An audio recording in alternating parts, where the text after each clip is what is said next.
하나님 말씀 함께 나누도록 하겠습니다. 오늘 우리가 함께 볼 하나님 말씀은 창세기 13장 1절부터 18절까지 말씀입니다. 창세기 13장 1절부터 18절까지 말씀, 우리 다 같이 한 목소리로 말씀 함께 보도록 하겠습니다. 아브람이 애굽에서 그와 그의 아내와 모든 소유와 롯과 함께 네겝으로 올라가니 아브람에게 가축과 은과 금이 풍부하였더라. 그가 네겝에서부터 길을 떠나 베델에 이르며 베델과 아이 사이 곧 전에 장막 쳤던 곳에 이르니 그가 처음으로 제단을 쌓은 곳이라. 그가 거기서 여호와의 이름을 불렀더라. 아브라함의 일행 롯도 양과 소와 장막이 있으므로 그 땅이 그들이 동거하기에 넉넉하지 못하였으니 이는 그들의 소유가 많아서 동거할 수 없었음이니라. 그러므로 아브라함의 가축의 목자와 롯의 가축의 목자가 서로 다투고 또 가나안 사람과 브리스 사람도 그 땅에 거주하였는지라. 아브라함이 롯에게 이르되 우리는 한 친족이라 나나 너나 내 목자나 내 목자나 서로 다투게 하지 말자. 내 앞에 온 땅이 있지 아니하냐. 나를 떠나가라. 내가 좌하면 나는 우하고 내가 우하면 나는 좌하리라. 이에 롯이 눈을 들어 요단 지역을 바라본즉 소알까지 온 땅의 물이 넉넉하니 여호와께서 소돔과 고모라를 멸하시기 전이었으므로 여호와의 동산 같고 애굽 땅과 같았더라. 그러므로 롯이 요단 온 지역을 택하고 동으로 옮기니 그들이 서로 떠난지라.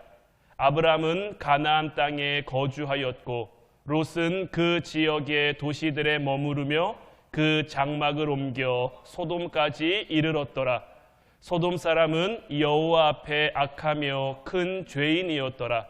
롯이 아브람을 떠난 후에 여호와께서 아브람에게 이르시되 너는 눈을 들어 너 있는 곳에서 북쪽과 남쪽 그리고 동쪽과 서쪽을 바라보라.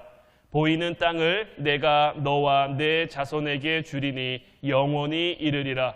내가 내 자손이 땅의 티끌 같게 하리니 사람이 땅의 티끌을 능히 셀 수 있을진데 내 자손도 세리라. 너는 일어나 그 땅을 종과 횡으로 두루 다녀보라. 내가 그것을 내게 주리라.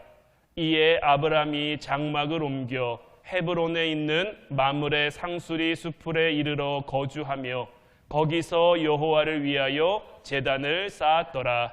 아멘. 오늘 이 시간에는 뺄수록 더하시는 하나님이라는 제목 가지고 우리가 함께 은혜 나누기를 원합니다. 우리가 신년 축복 기도회를 시작하면서 우리가 하나님의 음성을 듣는 것이 당연하고 하나님의 음성을 들어야 우리의 삶을 하나님이 원하시는 그 축복의 길과 은혜의 길로 이끌어갈 수 있음을 우리가 함께 나눴죠. 그리고 그 하나님의 음성을 듣는 방법에는 믿음을 가지고 믿음으로 봐야만, 우리 하나님께서는 육신을 가진 존재가 아니시기에 우리가 믿음으로 나아가야 하나님의 음성, 말씀을 통해 우리에게 주시는 그 하나님의 말씀을 듣고 그로 인해서 우리에게서 내려놓을 것 내려놓고 뺄 거 빼고 그래서 새로운 은혜를 채워 하나님의 마음을 채워 우리의 삶을 축복의 현장, 은혜의 현장으로 만들 수 있음을 함께 나눴는데 지난 월요일부터 수요일까지가 하나님의 축복을 향한 어떤 이론편이었다면 오늘과 내일은 이제 좀 실전편으로 이 성경 속의 인물을 통해서 우리가 어떤 삶을 살아야 할지를 좀 실제적인 그런 부분을 우리의 삶에 좀 접목하고 적용하기를 원하는데 우리는 보통 하나님께서 우리에게 뭔가를 더해 주시는 것을 복이라고 생각하지 뭔가를 빼시는 것을 복이라고 잘 생각하지는 않습니다. 돈도 명예도 건강도 사람도 우리에게 더해 주셔야 우리가 복이라고 생각하지 우리에게서 이런 것들을 빼가시면 우리는 이것이 복이 아니라고 여기기가 쉬운 거예요. 그만큼 더하는 것보다 뺀다라는 것은 우리에게 부정적인 느낌이 강하게 드는 거죠. 왜냐하면 우리 인간들에게는 욕심이라는 게 있어서요. 한번 손에 움켜쥔 거를 내려놓고 싶어 하지 않아요. 한번 손에 잡은 거를 다른 사람에게 양보하거나 나누거나 이런 마음 먹기가 결코 쉽지 않단 말이에요. 하지만 빼는 것이 무조건 나쁜 것만은 아니에요. 제가 올해가 시작되면서 다이어트를 결심하고 이제 3일째입니다. 3일째. 아직까지는 그래도 잘 오고 있어요. 사람들이 저 외에도 다른 많은 사람들이 다이어트를 결심할 텐데 다이어트를 결심하는 이유가 무엇입니까? 어떤 날씬해져서 좀 미용적인 외모적인 그런 것들도 있지만 몸 안에 있는 어떤 나쁜 지방이나 이런 콜레스테롤이나 이런 수치를 좀 낮춰서 건강함을 다시 좀 유지하고자 하는 그런 마음이 있는 거죠. 그래서 살을 빼는 것 나쁜 것이 아닙니다. 경제나 경영에서도 낭비나 어떤 과장된 것을 없앤다고 할 때 거품을 뺀다라는 표현을 사용하고 있는데 여기서의 이 뺨도 나쁜 뺨이 아니죠.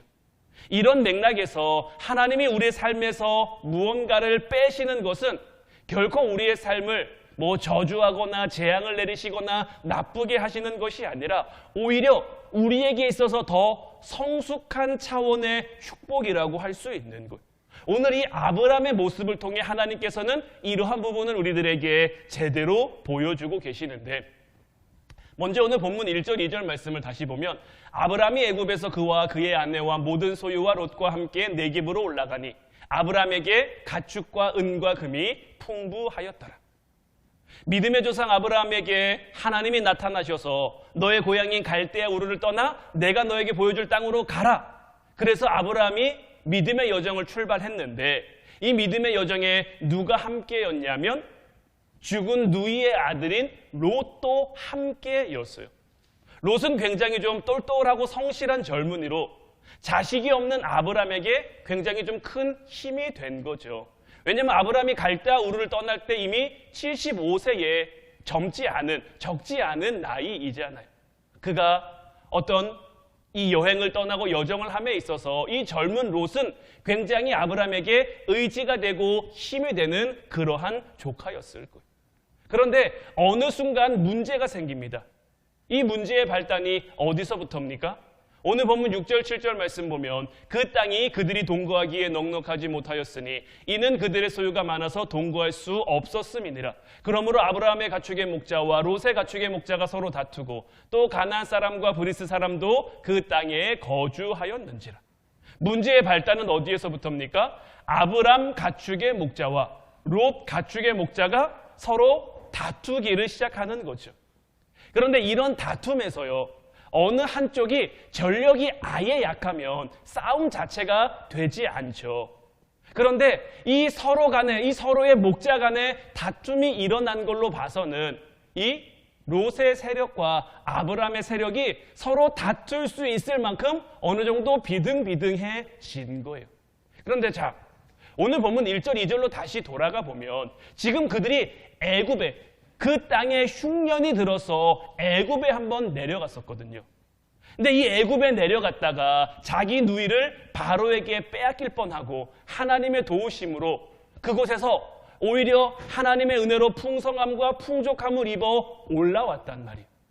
그들이 애굽에 흉년이 들어서 내려갔어요.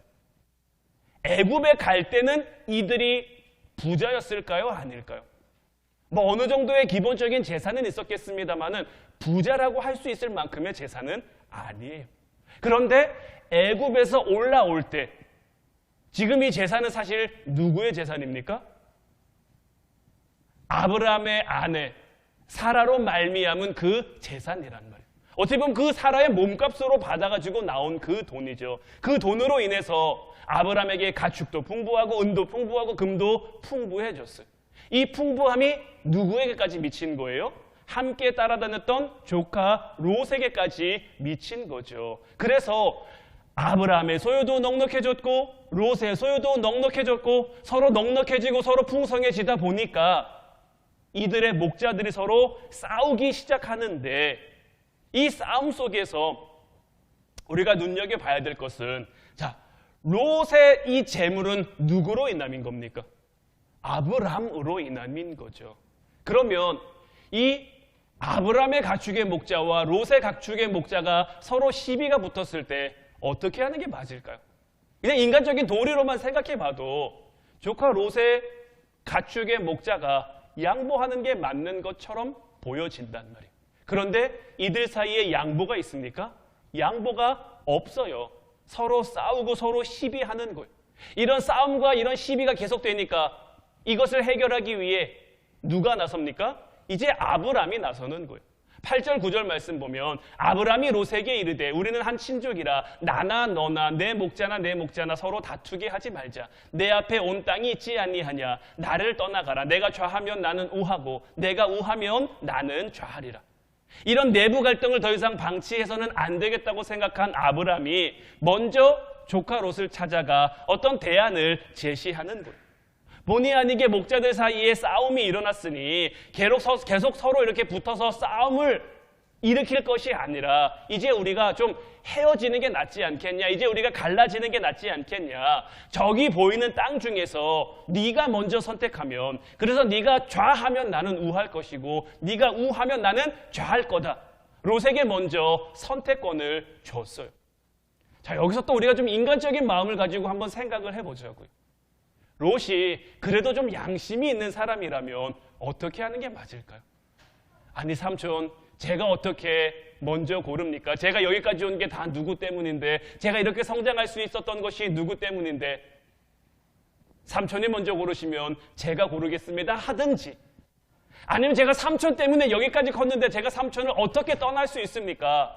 제가 이 목자들을 잘 타일러서 싸움이 없게 할 테니 저더러 떠나라고 하지 마시고 함께 우리가 살아갔으면 좋겠습니다. 이렇게 얘기하는 게 사실 우리가 인간적인 도리를 가지고 봤을 때는 맞는 것처럼 보여진단 말이에요. 만약에 여기서 조카 롯이요 아브람에게서 떨어지지 않았다면, 이 문제를 잘 해결해서 삼촌 아브람에게서 떨어지지 않았다면 아마도 롯의 이름은 굉장히 불명예스러운 그러한 이름으로 성경에 기록된 것이 아니라 정말 좋은 믿음의 가문, 그 명예의 전당 한 자리를 차지했을지도 몰라요. 그런데 어떻습니까?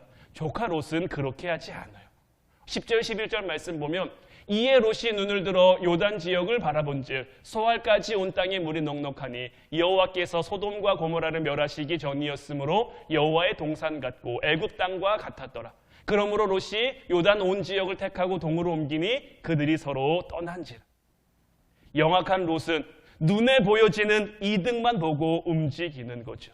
눈을 들어 바라보니 이 요단 동쪽이, 이 요단 지역이 물이 넉넉하니 여호와의 동산 같고 애굽 같고 기름지고, 그래서 이 땅을 골라가지고 자기 식구들과 자기 사람들을 데리고 뒤도 안 돌아보고 삼촌 아브람을 떠난 거죠.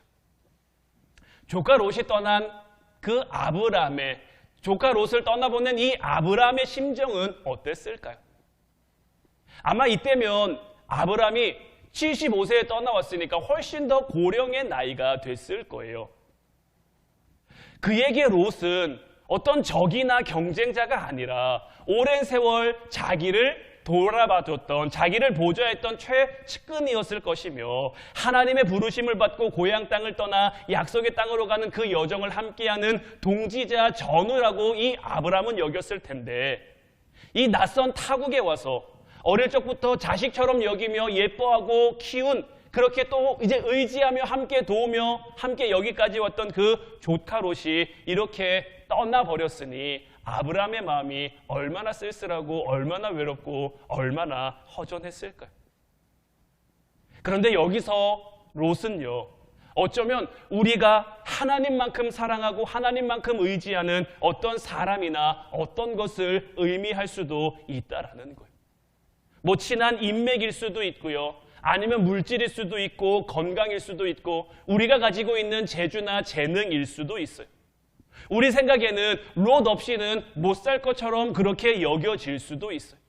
하지만 오히려 롯 때문에 우리가 하나님을 100% 의지하지 못하고 롯 때문에 하나님께서 우리에게 주실 그 초자연적인 그 은혜와 축복을 우리가 누리지 못할 수도 있다라는 것. 그래서 하나님께서는 이 아브라함의 삶 가운데 롯을 빼버리시는 거예요. 하나님은 우리가 하나님보다 더 의지하는 것들을 빼심으로써 우리로 하여금 하나님을 의지하게 만들어 가시는 거예요. 그때 우리는 좀 서운할 수 있어도, 그때 우리는 좀 섭섭할 수 있어도 롯을 떠나보내야만 하는 거예요. 당시에는 인간적으로 좀 섭섭하고 힘들어서 그렇게 롯을 떠나보내고 나면 하나님은 새로운 은혜, 새로운 축복을 우리의 삶에 채워 가시는 거예요. 하나님은 롯을 빼가시면서 아브라함에게서 무엇을 빼셨느냐? 물질 만능주의, 환금 만능주의 이런 부분들을 빼버리시는 거예요. 왜냐하면 믿음으로 사는 아브라함과 달리 롯은 물질주의적인 가치관을 가진 사람이었거든요. 오늘 말씀은 단지 이 목자들이 양을 침에 있어서 서로 마실 물이 부족하고 먹을 풀이 부족해서 부딪힌 그 갈등처럼 여겨지지만 사실 이 문제의 본질은 아브라함과 롯, 이 두 사람의 가치관이 서로 달랐다는 데서부터 시작된 거예요.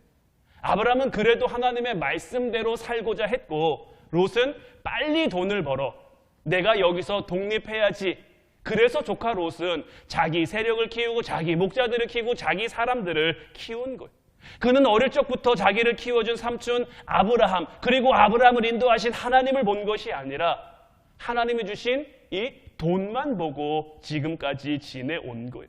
그래서 삼촌 밑에서 어떻게 졌는지 독립하고 싶어 했고 삼촌만큼 크고 싶어 했고 그래서 삼촌이 자기에게 먼저 선택할 그 기회를 주니까 뒤도 안 돌아보고 좋은 거, 자기 눈에 좋게 여겨지는 거 보고 그냥 그대로 휙 날아가 버리고 마는 거예요. 롯이 이런 생각을 하며 돈과 자기 사람을 키워가니까 롯의 목자들도 거기에 동참해서 아브라함의 목자들과 다투게 된 거예요. 이 오늘 말씀, 이 오늘 성경을 보면요, 롯과 아브라함의 결정적인 차이가 있습니다. 이 두 사람 사이에 어떤 차이가 있냐면 5절 말씀 보면 아브라함의 일행 롯도 양과 소와 장막이 있으므로라고 되어 있는데 롯에게는 양과 소와 장막이 있었어요. 양과 소와 장막은 무엇입니까? 그가 가지고 있는 소유예요. 그가 가지고 있는 어떤 물질의 힘, 능력이라고 할 수 있는 거죠. 그런데 오늘 말씀 어디에서도 이 롯에게는 제단이 없습니다. 제단. 아브라함이 이 네게부 지역으로 올라왔을 때 여기가 어디죠? 아브라함이 하나님 앞에 처음으로 제단을 쌓은 곳이란 말이에요. 아브라함은 가는 곳곳마다 제단을 쌓는데 롯은 그 어디에서도 제단이 없어요. 여기서는 이 정말 작은 차이라고 여겨질지 모르겠지만 심지어 이제 롯에게는 아브라함과 견줄 만한 양도 있고 소도 있고 장막도 있어요. 하지만 아브라함이 가지고 있는 그 믿음은 없었던 거죠. 아무것도 아닌 차이 같지만 이것이 훗날 아브라함과 롯의 그 인생이 결정적인 차이를 나타내게 하는 거예요. 정말 그들의 삶이 하늘과 땅 차이로 갈라지게 하는 거죠. 사사기 7장 7절 말씀 보면 여호와께서 기드온에게 이르시되 내가 이 물을 핥아먹은 300명으로 너를 구원하며 미디안을 내 손에 넘겨주리니 남은 백성은 각각 자기 처소로 돌아갈 것이니라 라고 되어 있는데 하나님께서 기드온을 통해 미디안 사람들을 물리치고자 하셨어요. 그 당시에 미디안 군사는 20만이 넘었어요. 20만이 넘는 미디안 군사들 해변가에 진을 치고 있는데 정말 메뚜기 떼처럼 가득 차 있는 그들을 대적함에 있어서 하나님은 지금 몇 명 군사를 기드온에게 허락하십니까? 300군사를 허락하신단 말이에요. 처음부터 300명만 모였던 것은 아니죠. 처음에는 32,000명이 모여 있었어요. 그런데 그 32,000명 군사를 300명, 그러니까 100분의 1로 줄여버리신 거죠. 이 이유가 어디에 있습니까? 우리는 이 이유에 대한 근거를 신명기 20장 8절에서 찾아볼 수 있는데 책임자들은 또 백성에게 말하여 이르기를 두려워서 마음이 허약한 자가 있느냐? 그는 집으로 돌아갈지니 그의 형제들의 마음도 그의 마음과 같이 낙심될까 하노라. 하나님은 지금 300명의 이스라엘 군사, 정말 정예 용사를 통해서 20만이 넘는 미디안 군사를 상대하며 어떤 방법을 사용하려고 하십니까? 항아리에 횃불을 넣었다가 그것을 가서 깨트리면서 그렇게 그들이 스스로 혼비백산하게 만들어서 그들 스스로 무너지고 그들 스스로 망하게 만들려고 하실 건데, 현실적으로 눈으로 세상을 바라보는 사람들에게는 이건 말도 안 되는 거죠. 300명이 어떻게 20만이 넘는, 300명 대 20만이면요 한 명당 거의 1000명꼴로 감당을 해야 맞붙을 수 있는 숫자란 말이에요. 이런 숫자를 상대로 현실적으로 계산하면 이거는 도무지 맞는 전쟁이 아니, 이룰 수 있는 그런 싸움이 아닌 거예요. 그런데 하나님이 함께 하시니 믿음으로 바라보고 믿음으로 나아가야 되는데, 믿음 앞에 두려움이 있으면요, 우리가 지난 시간 통해서 말씀으로 나눴습니다마는 두려움이 있으면요 우리의 눈을 가리고 우리의 귀를 막아서 하나님의 말씀이 우리에게 들어오지 못하게 하는 거예요. 하나님의 말씀이 없이 세상 소리만 듣고 살아가도록 우리에게 만드는 거예요. 아브라함과 조카 롯이 똑같이 갈대아 우르에서 떠났어요. 그래서 하나님이 보여주신 그곳을 향해 갔어요. 하지만 아브라함에게는 제단이 있었고 롯에게는 제단이 없었어요. 아브라함에게는 하나님의 소리가 들렸고 조카 롯에게는 세상의 소리가 들렸어요. 하나님의 소리를 듣고 믿음의 길을 걸어간 아브라함, 끝내 믿음의 조상이 됐고요. 끝내 복의 근원이 됐고요. 하나님의 이끄심과 하나님의 돌보심 가운데 오늘날까지도 우리가 닮고 싶어하는 믿음의 사람이 됐단 말이에요. 하지만 롯은 어떻습니까? 롯은 그렇지 못하죠. 때로는 우리가 걷는 이 길 가운데 우리의 삶 가운데 뭐가 문제가 될지 우리는 정확히 알지 못합니다.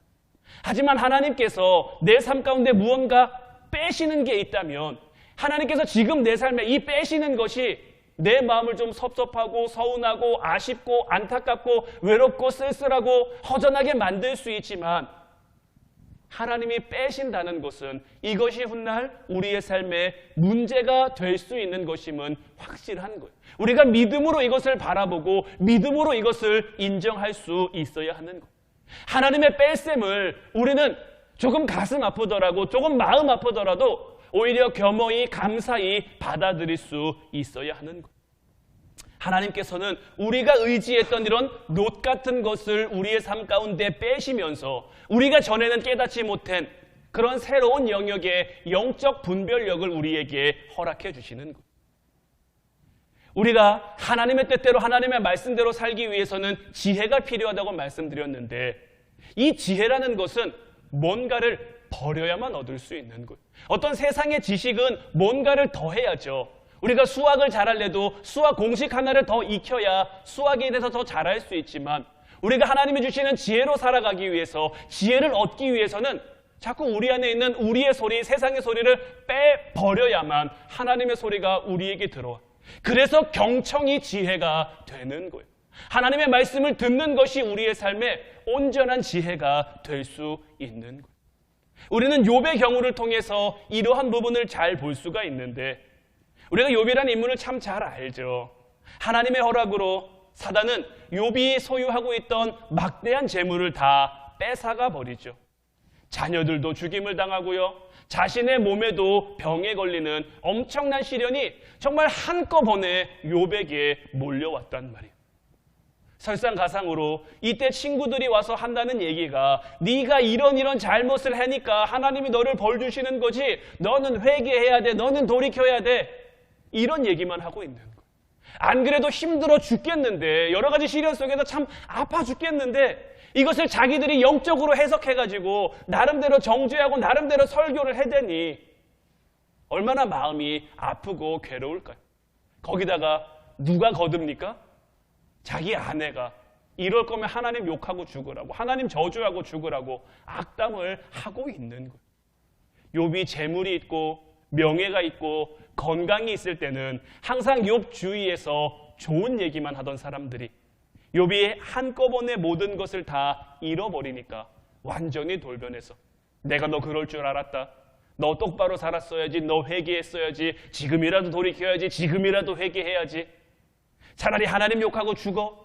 이런 얘기만 하고 있는 거예요. 욥은 그때야 비로소 내가 지금껏 유지해온 것들, 내가 하나님을 믿는다고. 사실 욥은 의인입니다. 하나님이 인정한 의인이에요. 하지만 욥은 여기서 한 번 더 깨닫는 거예요. 친구들과의 설전을 통해서 자기 믿음을 고백해 감에 있어서 한 번 더 깨닫는 거예요. 내가 그동안 누려왔던 것, 내가 그동안 유지했던 것들이 얼마나 부질없는 것임을 한 번 더 깨닫는 거죠. 친구도, 아내도, 물질도, 건강도 아무런 도움이 안 되고 있는 거죠. 이런 욥에게 믿을 분은 누구뿐입니까? 오직 하나님 한 분뿐인 거예요. 이때 비로소 욥에게 하나님의 말씀, 온전한 하나님의 말씀, 하나님의 음성이 들려오기 시작하는 거예요. 하나님을 더 깊이 알 수 있도록 하나님의 말씀을 그에게 들려주셨고, 욥은 그제야 하나님 앞에 엎드리며 하나님 앞에 고백하죠. 뭐라고 고백합니까? 욥기 42장 5절 6절 말씀 보면 내가 죽게 대하여 귀로 듣기만 하였으나 이제는 눈으로 주를 배웁나이다. 그러므로 내가 스스로 거두어드리고 티끌과 재 가운데에서 회개하나이다. 내가 지금까지 주님에 대해서 몰랐던 게 아니에요. 하나님이 의인이라고 할 만큼 믿음 괜찮고 신앙 괜찮은 사람이었는데 지금까지는 나는 뭐였어요? 귀로 하나님을 듣기만 했는데 이제는 눈으로 주를 본다는 거죠. 그만큼 하나님을 내가 더 깨닫게 됐고 내가 하나님께 더 가까이 나아가게 됐다라는 거죠. 가진 것 모두를 잃어버리는 그 시련 속에서 하나님과 사람을 보는 욥의 눈이 새로워진 거예요. 비록 하나님께서는 그 사단의 시험을 통해 사단의 시련을 통해 욥이 가지고 있는 많은 것들을 빼버리셨지만 그 뺨이 오히려 욥을 향한 하나님 은혜와 하나님 축복이 됐고 하나님은 욥의 이러한 기도를 들으시고 욥이 그 친구들을 용서하고 기도해 줘야만 그들이 용서받을 수 있도록 또한 욥이 기존에 갖고 있던 그 모든 재물에 갑절의 축복을 더해 주셨죠.